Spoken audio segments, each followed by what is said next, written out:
Halo guys, balik lagi di channel Modification nih guys. Nah, kali ini kita ada Ninja 250 SL RR Mono. Nah, ini modifannya ada yang unik nih guys. Ada yang unik dan gua akan berbagi sedikit tips untuk motor ini, untuk modifannya dan sarannya buat motor ini. Oke, ini Ninja 250 SL.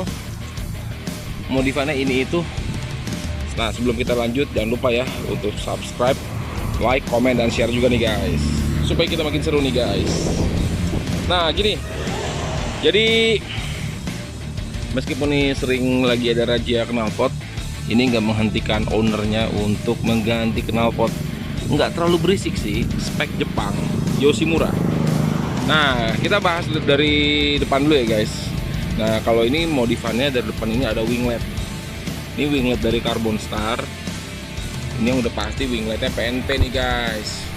Banyak yang nanya, ini gimana cara pasangnya? Jadi intinya, masang ini ada bracket tambahan gitu loh. Ada bracket tambahan di depan dan di kiri kanan, di belakang.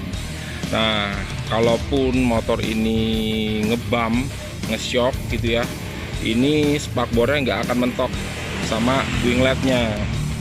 Dan posisi wingletnya pun cakep, kalau dari samping sejajar sama headlamp tuh ya kan, nggak terlalu belakang, nggak terlalu ke depan. Ini rapi banget guys. Ini juga nggak mentok body kiri kanan tuh, rapi ya. Nah, terus ownernya ini juga cukup concern selain penampilan juga soal fungsi. Ownernya juga browsing katanya headlampnya Ninja 250 SL RR Mono itu seringkali retak, kuning, atau meleleh. Betul, itu sering kejadian. Jadi gimana caranya lampunya ini bisa terang tapi mikanya juga aman? Akhirnya kita untuk bikin lebih terang, kita pakai lampu HID. Nah, itu lampu HID guys. Ini lampu HID tipenya H6 6000 Kelvin 35 watt. Terus ini lampunya bisa high dan low. Fokusnya juga bagus, nggak terlalu nyebar, dan yang pasti nggak mengganggu pandangan dari pengemudi di depan. Nah, supaya menghemat listrik dan nggak terlalu panas, dipasanglah saklar nih guys. Saklar ini nih on off gitu loh. Saklar on off dipasang supaya nyalain lampunya sesuai kebutuhan. Lagian juga lebih hemat di aki sih guys, lebih hemat di aki pastinya gitu loh. Nyalainnya sebutuhnya aja guys. Butuhnya gimana ya terserah kamu, butuhnya gimana gitu loh. Jadi kalau angetin mesin nggak perlu nyalain lampu gitu loh. Nah, terus hand gripnya pakai Domino A450 yang hitam abu-abu sesuai dengan warna motor, lebih matching ya. Rem kopling pakai KTC. Ini KTC Racing, KTC Racing. KTC Racing ya guys, bukan KTC Kitako, tapi KTC Racing. Bagaimana kualitas produk ini? Kualitas produk ini cukup oke. Jauh ini Modification menemukan tidak ada masalah satupun, nggak ada bocor-bocor, nggak ada hambatan apa. Biasa-biasa aja sih guys, biasa-biasa aja, nggak ada masalah sih. Jadi kalau kamu mau pakai pun cukup rekomen gitu loh guys. Untuk dari kualitas pengereman juga baik guys. Nah, gue mau sharing mengenai koplingnya dulu. Jadi kalau kopling KTC ini mau dipasang sebenarnya di motor apapun bisa. Yang penting bukan di motor matic yang remnya tromol. Kalau motor matic rem tromol, ya rem belakang tromol, dipakein handle model ini, desain seperti ini, itu remnya bisa kurang pakem, bisa ngelos gitu loh guys. Tapi kalau ditaruh di motor kopling, koplingnya bisa lebih enteng gitu. Nah, mekanismenya gimana? Jadi itu ada hitungannya guys. Dari pivot sini guys, titik tengah ini dengan titik tengah ini, jarak sumbu asnya ini berapa milimeter, itu yang mempengaruhi jadi enteng atau kerasnya guys. Kopling jadi enteng atau keras, atau rem tromol jadi pakem atau tidak, ini pengaruh banget guys, jangan salah. Dan kalau kamu pasang ini, minta sama bengkelnya atau installernya setelah dipasang di setting guys, entah setting di sini, atau setting di kopling bawah nih guys. Karena kalau itu nggak disetting, akibatnya nanti koplingnya itu bisa selip. Nanti kamu akan ngalamin gejala seperti slip kopling atau koplingnya habis. Nanti keluhannya motornya kilometer belum berapa jauh, baru misalnya 10.000 kilo, tapi udah minta ganti kopling, ganti plat kopling. Sebenarnya selipnya itu bukan karena plat koplingnya habis, tapi karena setelannya kurang tepat gitu loh guys. Hal ini berlaku untuk kopling CRG, Akosato dan lain-lain. Koplingnya RCB pun juga berlaku guys. Jadi setelah pasang di setting guys, supaya nggak selip gitu loh guys ya. Nah terus master rem KTC yang KTC Racing ini juga oke guys. Jadi ada buangan anginnya di atas ini. Jadi kalau kamu bleeding bisa dari atas, bisa juga dari kaliper di bawah guys. Settingannya di sini, dan dia bisa flip nih. Jadi kalau jatuh kebentur, ini ngeflip, nggak patah, dan kamu bisa riding lagi.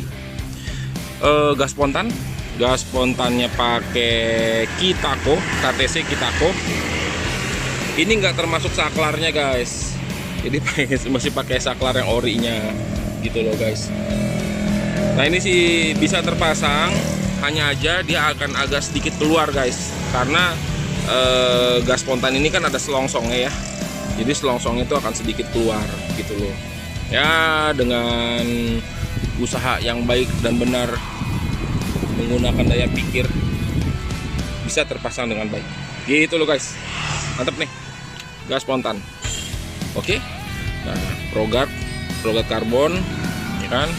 Frame slider ini kepalanya aja yang WR3, bodinya bukan yang WR3 guys, bodinya dari merek lain, tapi kepalanya WR3 karena kemarin kepalanya rusak gitu loh guys. Nah terus di atas ini tank pad dari Nasrbit. Tank pad ini bahannya karetnya cukup lentur guys. Kebetulan ini udah dipasang kurang lebih sekitar semingguan, dan ini kondisinya masih oke, nggak ada yang ngelupas gitu loh guys. Ini fuel cap cover dari Claw Racing juga rapi banget nih guys, terpasang yang model snake skin ini guys, rapi. Oh ada voltmeter nih, voltmeter. Jadi kalau ada pasang-pasang barang kelistrikan, pasanglah voltmeter.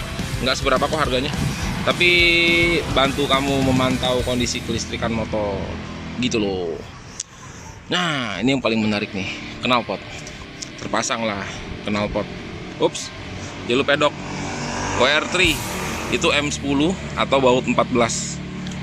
Ini bisa muter nih guys gitu loh. Nah jadi jalur pedoknya sendiri, bahannya ini selain sebagai jalur pedok, dia pun juga bisa sebagai sliders. Jadi kalau motornya jatuh, ini nahan juga guys, bisa nahan. Oke. Nah ini knalpotnya Yoshimura guys, Yoshimura. Jujur memang ini tidak 100% PNP. Jadi headernya ini Proliner guys. Header ini Proliner dengan cover knalpot di sini guys ya, buat pemanis juga buat pelindung. Cover knalpot di sini, header Proliner.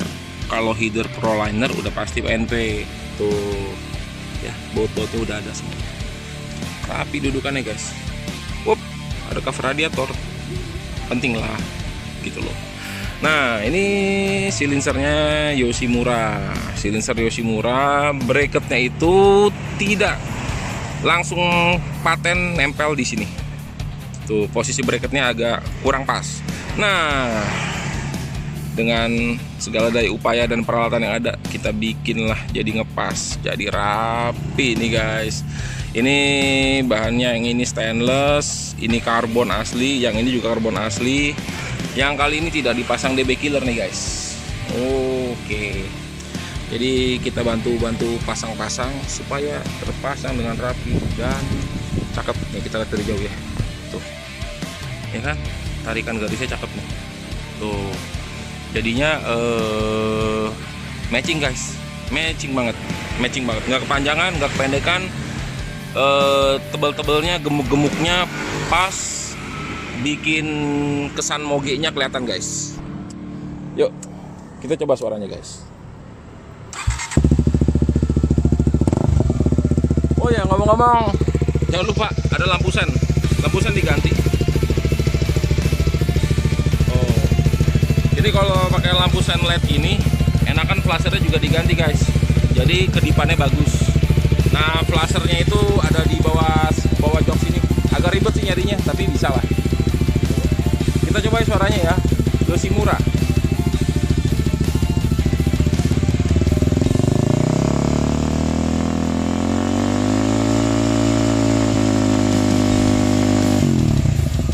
Nah, itu di RPM 6000 tuh guys. Ngebas suaranya.